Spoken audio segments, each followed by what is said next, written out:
আসসালামু আলাইকুম ওয়া বারাকাতুহু। সমগ্র বাংলাদেশে যে সকল গাড়ি চালকগণ আছেন, আমি মোহাম্মদ দিন ইসলাম খান আপনাদের সবার কাছে দল, মত, জাতি, গোত্র, ধর্ম, বর্ণ নির্বিশেষে বিনয়ের সাথে আকুল অনুরোধ করতেছি যে আপনারা যার যার নিজ নিজ পিতামাতার সেবা অবশ্যই করবেন, দোয়া নিবেন।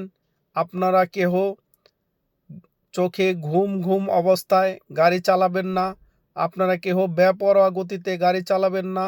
আপনারা কেহ নেশাগ্রস্ত অবস্থায় গাড়ি চালাবেন না। আপনারা কেহ অপবিত্র অবস্থায় গাড়ি চালাবেন না। এই সকল নিয়মকানুন মেনে চলতে পারলেই সড়ক দুর্ঘটনা রোধ করা সম্ভব। আমার অন্তরস্থল থেকে দোয়া করি, মহান আল্লাহ তাআলা যেন দয়া করে আমাকে সহ সমগ্র বাংলাদেশের সবাইকে নেক হায়াত, উত্তম রিজিক, সহিবুত, সুস্থতা এবং হেদায়েত দান করেন এবং পরকালে জান্নাতুল ফেরদাউস দান করেন। আমিন সুম্মা আমিন।